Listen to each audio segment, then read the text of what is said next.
चलो, तो कल बाबू कुछ क्वेश्चंस सोल्व किए थे ना। आज नेक्स्ट क्वेश्चन को देखते हैं। एक्सरसाइज आपको 1.1 है, क्लास 10 एनसीईआरटी बुक। देखो क्वेश्चन नंबर 4। क्वेश्चन नंबर 4 देखो, इधर देखो, इधर देखो। Question number 4, given that A HCF means आपको इसका एचसीएफ निकालोगे ना, तो इसका एचसीएफ 9 आएगा। हमें निकालना नहीं, ऑलरेडी दिया गया है, ठीक ना। और फाइंड एलसीएम, हमको एलसीएम निकालना है जबकि 2 नंबर दिया गया है।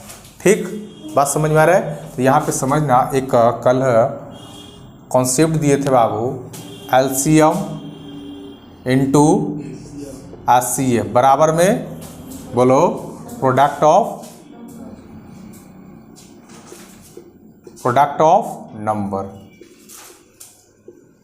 यस या नो। तो यहाँ पे देखो गिवन में, यहाँ पे हम लिख देते हैं साइड में गिवन एचसीएफ, इसका दोनों के एचसीएफ निकाले हैं ना।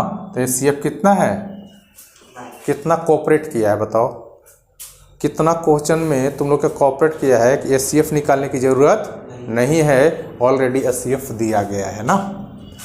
अब यहाँ पे देखो हमें निकालना क्या है, एलसीएम निकालना है, जबकि प्रोडक्ट ऑफ नंबर हमको दिया गया है, ये दोनों नंबर दिया गया है। ठीक, तो यहाँ पे आ जाओ, एलसीएम हमें निकालना है। एलसीएम क्या करना है, फाइंड करना है। एचसीएफ हमें 9 दिया गया है। प्रोडक्ट ऑफ नंबर जो है 306 एंड 657। एलसीएम ये 9 जो है मल्टीपल में है, उधर जाएंगे तो क्या हो जाएगा, डिवाइड में हो जाएगा, बाय में 9। देखो 3 से कट रहा है, 3 से कटने का रूल नहीं, 3 1 जा 3 और 3 2 जा 6, यही ना। Battery down. अब और कट रहा है, देखो फिर कट रहा है, 3 3 जा 9, 1 बचा और यह 4 बार में। अब देखो एलसीएम क्या हो जाएगा, मल्टीपल कर दो, इसको मल्टीपल करो, तो मल्टीपल करेगा तो कितना आएगा, मल्टीपल करने आता है। तो इसको जो कितना 2 2 3 3 8, तो एलसीएम जो निकल के आया बाबू, एलसीएम जो निकल के आया आपको ये निकल के आ गया। तो यही मेरा क्या हो जाएगा, आंसर हो। यही तो क्वेश्चन पूछा था कि हमें एलसीएम निकाल करके बताइए। कोई दिक्कत है, समझने में कोई दिक्कत नहीं आना चाहिए। इसका क्वेश्चन नंबर 4 कंप्लीट हो गया। क्वेश्चन नंबर 5 देख लेते हैं ना। क्वेश्चन नंबर 5, क्वेश्चन नंबर 5 इसको मिटाए, मिटाए इसे, रेजर करें, बोल भी नहीं करता है।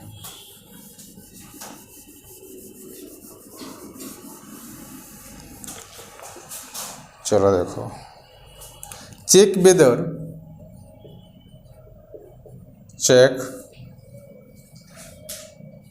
वेदर 6 एंड 6 के पावर n है, ठीक ना, कैन एंड विथ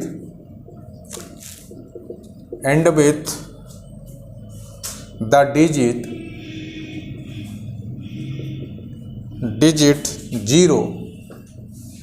0 है फॉर एनी नेचुरल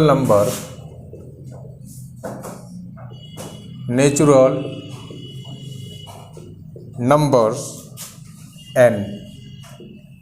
चलो अच्छा से समझना, आसान क्वेश्चन है, कोई ज़्यादा दिक्कत नहीं आने वाला है, बस समझते जाओ आराम आराम से।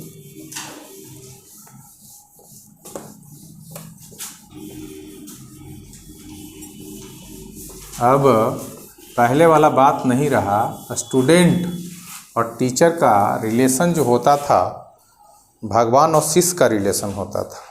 अब कुछ बचिए नहीं गया, समझ गया, सब खाली बिजनेस बच गया,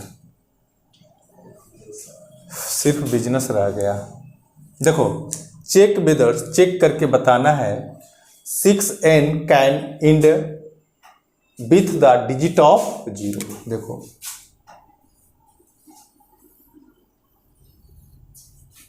for any natural number n, ऐसा ये तो उसका है ना।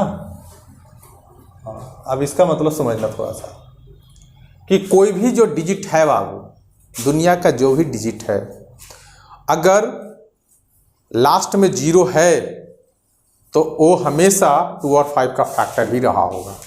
नहीं, अगर देखो ना यहाँ पे 10 है, समझ गया, 10 है, ऐसे ऐसे कर दो ना 10, तो इसको 10 हम बोल सकते हैं।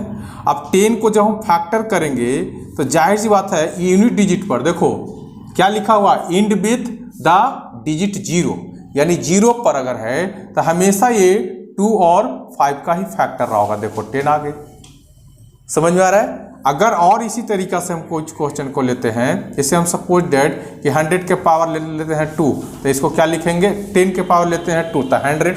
अगर हम 100 को फैक्टर करते हैं तो ये क्या हो जाएगा, 2 और 50, 2 हो जाएगा आपको 25 हो जाएगा, 5 हो जाएगा 5 हो जाएगा, 5 हो जाएगा यहाँ 1, यानी क्या देखा 2 2 5 5। यानी कहने का मतलब कि अगर यूनिट डिजिट पर अगर 0 दिख रहा है तो नंबर हमेशा 2 और 5 का फैक्टर ही रहा होगा, 2 और 5 का फैक्टर ही रहा होगा। एक और एग्जांपल लेके दिखा देते हैं। जैसे 10 के पावर हमने लिए क्या, 3, तो 10 के पावर 3 का मतलब लिख सकते हैं 1000। 10 के पावर क्या लिख सकते हैं, 1000। अगर हम 1000 का बाबू फैक्टर करते हैं क्या आ जाएगा, 2 तो 500 आ जाएगा, 2 तो कितना आ जाएगा 250 आ जाएगा, फिर कितना आ जाएगा 1 ऐसे आ जाएगा, फिर 5, समझ गया, और फिर यहाँ से 5 5। यानी क्या देख रहा है, फिर भी तुम देख रहा है कि हमेशा 2 और 5 का फैक्टर ही आ रहा है। तो एक चीज़ तो क्लियर हो गया कि हमें अगर यूनिट डिजिट पर 0 दिख रहा है तो वो नंबर 2 और 5 का फैक्टर ही रहा होगा। तो यहाँ पे आ जाओ सॉल्यूशंस में, देखो प्राइम फैक्टर्स ऑफ कर दो, प्राइम फैक्टर्स ऑफ 6 के पावर n। जब इसको हम प्राइम फैक्टर करेंगे तो क्या लिख सकते हैं, 6 को क्या लिखेंगे 2 × 3। ये तो साफ ऐसे ही दिख रहा है कि ये इसका यूनिट डिजिट पर 0 आ ही नहीं रहा है। देखो and with the digit of 0 आएगा, कभी 0 नहीं। तो यहाँ पे लिखेंगे 5, यहाँ पे लिखेंगे 5 इज द फैक्टर्स ऑफ, चाहे लिखेंगे number is the factor of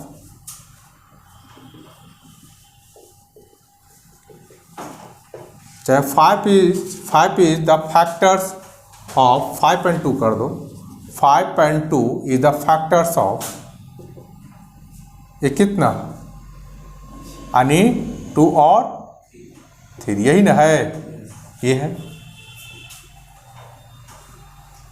चाहे यहाँ पे ऐसे कर दो 6 के power n is a factor of, ऐसे कर दिए, कोई दिक्कत है, 6 के power n is the factor of ऐसे। अच्छा डिजिट, अब यहाँ पे देखो हमको क्या बोला है, चेक करके बताना है, चेक करके बताना है कि वेयर 6 के power n and with the digit of 0 for any natural number. यानी नेचुरल नंबर को लेंगे तो 6 के पावर अगर 0 आ रहा है तो क्या ये नंबर पॉसिबल्स है, यही हमें चेक करना है। तो बोलो नंबर जो है डिजिट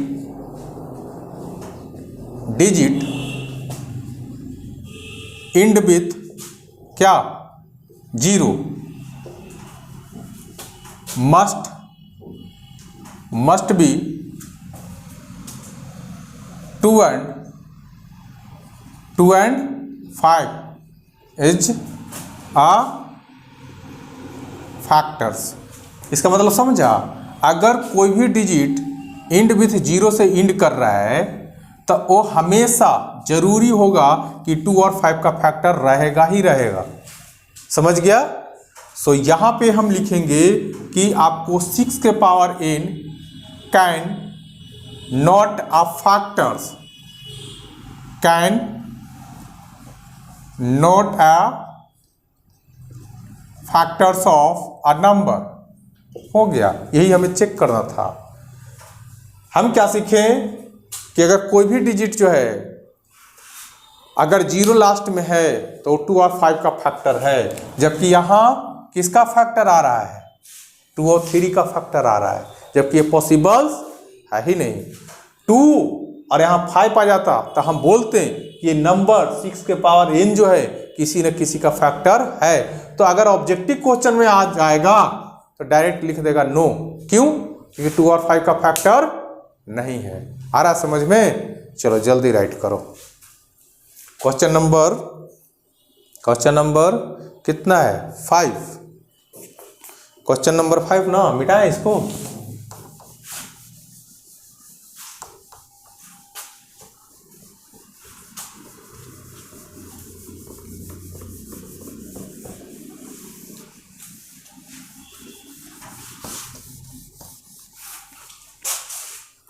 देखो बाबू, क्वेश्चन नंबर 5 चेक विदर्स तो हो गया। 5, 6 है ना। क्वेश्चन 6 एक्सप्लेन करना है, वाई आपको 7 इंटू, ये सब का आंसर नहीं देगा, दिया है क्या? सब का आंसर नहीं देगा।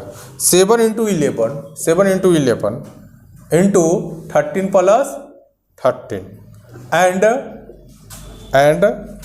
7 into 6 into 5 into 4 into 3 into 2 into 1 plus 5 are composite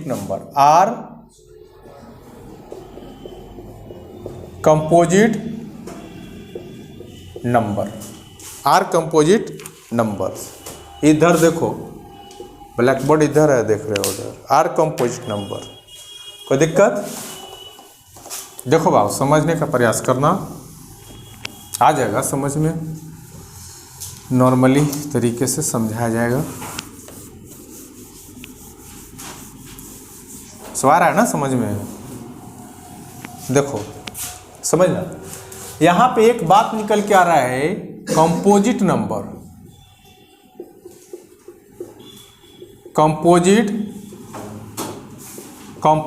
ये बाबू कंपोजिट नंबर होता क्या है? Composite number more than two factor. जैसे हम यहाँ पे कुछ नंबर ले लिए 6, तो 6 कंपोजिट नंबर है या नहीं है? 6 जो है ये कंपोजिट नंबर है या नहीं है, से बताओ। तो है। कैसे? कि 6 का फैक्टर 1 तो ऑलवेज होगा ही होगा, 2 भी होगा, 3 भी होगा, 6 होगा, तो मोर देन 2 फैक्टर है, इसलिए 6 जो है कंपोजिट नंबर होगा। मान लीजिए 7 कंपोजिट नंबर है कि नहीं? 7 कंपोजिट नंबर नहीं होंगे, सिर्फ 2 फैक्टर्स है। ठीक। अगर यहाँ पे हम ले लिए 8, तो 8 जो कंपोजिट नंबर होगा कि नहीं? बिल्कुल होगा। 1 है, 2 है, आपको 4 है और 8 है, तो मोर देन 2 फैक्टर क्या कहलाएंगे? Composite number. एक बताए थे प्राइम नंबर, ओनली 2 फैक्टर। इसमें बताए थे कि सबसे छोटा इवन प्राइम नंबर क्या होता है, सबसे छोटा ओड प्राइम नंबर क्या होता है, प्राइम नंबर क्या होता है, सब कुछ ऑलरेडी हम कॉन्सेप्ट जो पढ़ाए थे फर्स्ट जो क्लास था उसको में अच्छे से डिस्कशन कर रखे हैं। Rational number, irrational number, real number, नहीं रेशनल नंबर को कितने पार्ट में बांटा गया, सारे कुछ डिस्कशन ऑलरेडी कर दिए हैं। तो नहीं समझ में आता है तो फिर से बार बार वो वीडियो को वॉच करेगा, समझ में आ जाएगा। देखो एक्सप्लेन। अब यहाँ पे लेते हैं फर्स्ट अटेम्प्ट में जो हम लेते हैं, क्या दिया गया है? 7 इंटू 11 इंटू 13 प्लस 13, यही ना दिया है। अब देखो ये दोनों में कॉमन क्या रहे? प्लस है ना, प्लस है। एक पार्ट यहाँ ले लो और एक पार्ट यहाँ ले लो, दो पार्ट्स में है ना, first part second part, 2 part है। ये दोनों में एक बात तो हमें दिख रहा है कॉमन। क्या कॉमन आ रहा है? कॉमन क्या रहा है? मारेंगे झप्पड़ से कनपट्टी लहरा देंगे, कुछ जवाब नहीं आता है, कुछ नहीं समझ में आ रहा है। टीचर को मतलब नौकर समझ लिया है, जब जो भी करेगा सब टीचर करेगा, सोचेगा टीचर, लिखेगा टीचर, पढ़ेगा टीचर, नहीं एग्जाम भी टीचर देगा। तुम लोग एग्जामों नहीं देने जाना, तब नॉर्मल चीज़ पूछ रहे हैं, इसका भी जवाब नहीं आ रहा है। अरे 13 ना कॉमन आ रहा है, 13 क्या बच जाएगा यहाँ पे 7 इंटू 11 और प्लस 1। बस समझ आ रहा है। तो इसका देखो ना यहाँ पे जो आ रहा है मेरे पास निकल के, तो 13 जो आ गया common factor, common factor is other than क्या, अदर देन 1। यानी 13 में अरे कोई भी नंबर है ना, दुनिया का जो भी नंबर है, जैसे यहाँ पे 3 है, 4 है, 5 है, 6 है, 7 है, 8 है, नहीं 1 लाख है, कुछ भी है, सबके पीछे 1 छिपा हो। 1 इंटू 3 3 ही होगा, 1 इंटू 4 4 ही होगा, 1 इंटू 5 5 ही होगा। तो सब में क्या है 1 छिपा होता है ना। तो यहाँ पे जो आया 13 इज क्या है, 13 इज ए कॉमन, यहाँ पे लिख दो ऐसे, 13 is a common factor other than क्या 1। तो अब बताओ कि 13 इज अ कॉमन फैक्टर, तो 1 और यहाँ पे 1 और 13 तो आ ही गया, और बहुत से नंबर यहाँ पर भी आ रहा है। तो ये किस टाइप का नंबर आएंगे, कंपोजिट नंबर है। किस टाइप का नंबर है, composite number. So given number is a composite. ऐसे पढ़ेगा तो कुछ नहीं होगा, टीचर नहीं पढ़ा सकता है, न टीचर कुछ कर सकता है, सब कुछ करना तुम्हें है। पढ़ा रहा है, जिसको नहीं समझ में आएगा दिक्कत है। चलो फिर दिया है सेकंड स्टेप में, देखो सेकंड, देखो यहाँ पे सेकंड स्टेप में जो दिया है, क्या दिया है मेरा 7 into 6 into 5 into 4 into 3 into 2 into 1 plus 5। इससे आप एक देख लो, दो पार्ट्स, एक पार्ट्स यहाँ से यहाँ है और एक यहाँ है, दोनों में कॉमन क्या रहा है 5 कॉमन आ रहा है। तो 5 कॉमन ले लो, तो 5 कॉमन लेंगे तो 7 इंटू 6, 5 तो कॉमन ले लिए हैं, तो बचा नहीं 4 इंटू 3 इंटू 2। अब यहाँ पे 5 कॉमन ले ले तो 1 ना बच गया। कॉमन का मतलब होता है डिवाइड देना, कॉमन का मतलब क्या होता है डिवाइड देना। तो अब यहाँ पे देखो ना 5 is a common, 5 is a common factor, factors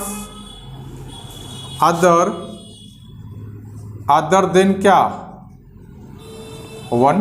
अभी जस्ट बताएं कि दुनिया का कोई भी नंबर है उसमें 1 छिपा होता है, 0 छोड़ दो, 0 छोड़ दो, 0 से अगर मल्टीपल करेगा 1 को तो 0 ही आ जाता है, नहीं ऐसे ठीक है। कोई भी डिजिट सिंपल से समझो कि 1 डिजिट को कोई भी डिजिट से मल्टीपल करेगा वो अपना रूप नहीं बदलेगा, बदल देगा क्या, 0 से कर दो 1 में 0 ही रहेगा, 5 से कर दो 1 में 5 ही रहेगा, 10 से कर दो 1 में 10 ही रहेगा, 100 से कर दो 1 में 100 ही रहेगा, 1000 का पावर दे दो 1 ही रहेगा, यानी अपना स्वरूप नहीं बदलेगा। बात समझ में आए।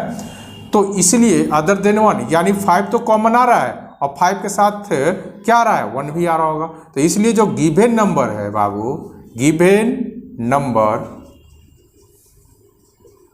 नंबर इज आ क्या है कंपोजिट नंबर है, गिवन नंबर जगह। तो यही हमको बताना है, एक्सप्लेन करके हमें बताएं कि ये दोनों जो नंबर है कंपोजिट नंबर है, ये दोनों नंबर है कंपोजिट नंबर है। तो क्या ये दोनों नंबर कंपोजिट नंबर है? ऐसे नहीं समझ में आ रहा है तो और भी तरीके से समझ सकता है। इतना में आ गया समझ में? नहीं आया तो कुछ एग्जाम्पल लेकर समझा देते हैं। जैसे कि हम एक नंबर लिए, जैसे कोई ले लिए हम प्राइम नंबर 7 ले लिए, 11 ले लिए, 13 ले लिए, ये सब प्राइम नंबर आ गया, ठीक। और कुछ हम ले लिए यहाँ पे कंपोजिट नंबर में ले लिए, जैसे 2 ले लिए, 4 ले लिए, आपको 6 ले लिए, 8 ले लिए, 2 ले लिए, ये आ गया। तो यहाँ पे जो हम मान ली कि कुछ ऐसे एलसीएम निकालेंगे, एचसीएफ निकालेंगे, तो ये सारी चीज़ें छोड़ो, उतना समझ में आ गया ना। इतना डिटेल्स में जाने से कोई फ़ायदा नहीं है, बस इतना समझ जाओ, ज़्यादा डिटेल में जाएंगे बाउंस करेगा। आया समझ में? जल्दी उतारो।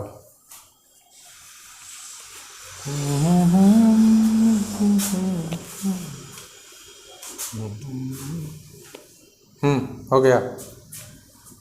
नहीं आया?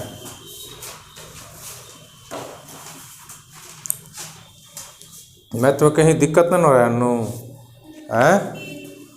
मैथ में मैट्रिक में कितना नंबर आ जाएगा? 100 में 100 हैं? अरे पेपर दे रहे उतना टेस्ट दे रहे तो नहीं समझ में आ रहा है? टेस्ट वाला कॉपी घर पर रखा हुआ है। देखो ये एक्सरसाइज का लास्ट क्वेश्चन है, ठीक ना? एक्सरसाइज का क्या है? लास्ट क्वेश्चन है, समझना। There is a circular path. सबसे पहले एक क्या बनाना है? सर्कुलर पाथ हम बना दिए। ओके, तो क्या हो गया मेरे पास? सर्कुलर पाथ हो गया अराउंड ए स्पोर्ट फील्ड। इस सर्कुलर पाथ में स्पोर्ट कराए जा रहे हैं ऐसे सरकमफ्रेंस पर। Sonia takes 18 minutes to drive 1 round. यहाँ एक सोनिया नाम की लड़की है। क्या है? सोनिया नाम की लड़की है और एक क्या है, यहाँ से चलना शुरू करती है, समझ गया? और 18 मिनट का टाइम लेती है सोनिया टाइम कितना ले रही है? 18 मिनट। सोनिया टेक्स 18 मिनट्स, ठीक? ये ले रही है 18 minute,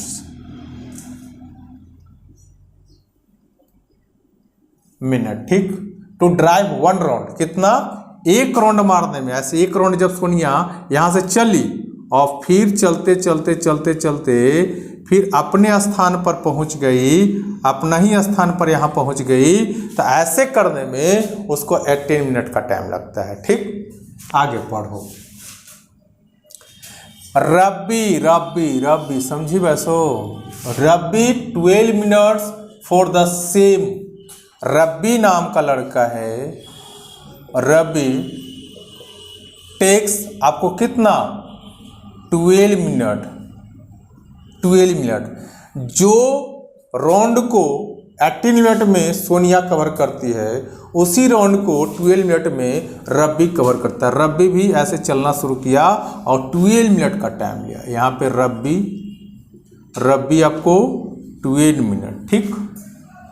at the same point, एक ही पॉइंट से दोनों चल रहा है। कहां से चल रहा है? यहीं से चल रहा है। एट द सेम टाइम, और एक ही टाइम से। सपोज कि अगर 8 AM में चलना शुरू किया ना, तो दोनों एक ही 8 AM में चल रहा है। And go in the same. अच्छा, डायरेक्शन बाबू देखो, डायरेक्शन सेम है, यानी डायरेक्शन टाइम सब इक्वल है। डायरेक्शन टाइम क्या है? सारे इक्वल है। यानी डायरेक्शन है प्लस आपको टाइम है और आपको प्लस सेम पॉइंट है, सब एक ही पॉइंट है, ठीक ना? Same direction. After how many minutes will they meet against? तो बताओ फिर ऐसा कब टाइम आएगा कि फिर से दोनों एक ही बार मिलेंगे? अभी देखो समझना कि सोनिया बाबू यहां खड़ी थी, रब्बी भी यहां खड़ा है, दोनों समझो कि एक ही पॉइंट पर है और एक ही डायरेक्शन में ऐसे दौड़ना शुरू करता है। तो सोनिया जो है 18 मिनट में एक बार ऐसे दौड़ लेता है और रब्बी जो है 12 मिनट में एक बार दौड़ लेता है। तो कौन फास्ट दौड़ रहा है? रब्बी, क्योंकि कम टाइम में दौड़ ले रहा है। मगर दोनों तो आगे पीछे हो जाएगा ना, क्योंकि दोनों का स्पीड अलग अलग है, तभी तो टाइम अलग लग रहा है। वही पूछा फिर ऐसा कब टाइम आएगा, फिर ऐसा कब टाइम आएगा कि फिर से दोनों एक जगह पे मिल जाएंगे, एक पॉइंट पर मिलेंगे। जब भी ऐसा क्वेश्चन रहे तो एलसीएम ही निकालेगा। जब भी ऐसा क्वेश्चन रहे तो क्या करेगा? एलसीएम निकालेगा। बस इतना समझ जाना। तो यहाँ पे सबसे पहले लो सोनिया टेक्स कितना? 18 मिनट्स। एलसीएम लो, इसको फैक्टर करो तो 1। फैक्टर करने आता है? नहीं करने आता है। ऐसे करो ना रे, 9 और 3 क्या लिखेगा? 2 × 3 × 3।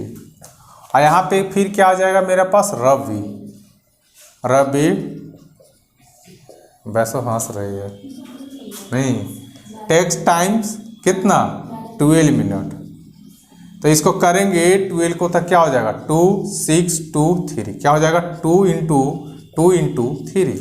इसका एलसीएम लेंगे तो क्या हो जाएगा, एलसीएम जो दोनों में टकरता है, तो 2 तो टकर रहा है, 3 ऐसे इसको लिख सकते हैं 2 के पावर 1 इंटू 3 के पावर 1, ऐसे लिख सकते हैं 2 के पावर 2 इंटू 3 के पावर 1।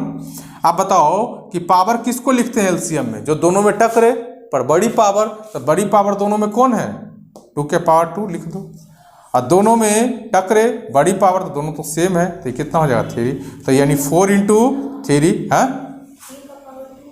3 का पावर 2 कहाँ है, कहाँ है 3 का पावर 2, अच्छा 3 का पावर 2, हाँ तो 3 का पावर 2 कर दो, तो यहाँ पे 9 हो जाएगा, तो कितना हो जाएगा 36 मिनट। यानी 36 मिनट के बाद जानते हो फिर से दोनों एक ही पॉइंट पर मिलेंगे, फिर से दोनों एक ही पॉइंट पर मिलेंगे, कितने टाइम के बाद 36 मिनट के बाद फिर से दोनों एक ही पॉइंट पर मिलेंगे। और अगर ऐसे नहीं करने आता है ना, तो बस ऐसे मिला लो, एक बार 2 मिला, एक बार 2 मिला, नहीं एक बार 3 मिला, एक बार 3 मिला, एक बार और 3, तो इसको भी 3 लिख, छोड़ना ये वाला तो सबसे जो थ्योरी में कॉन्सेप्ट में बहुत अच्छा से, एक दिन तो खाली कॉन्सेप्ट ही दिए थे ना, तो बहुत अच्छा से उसमें समझाया था, तो फिर एक ही चीज़ को बार बार समझाना।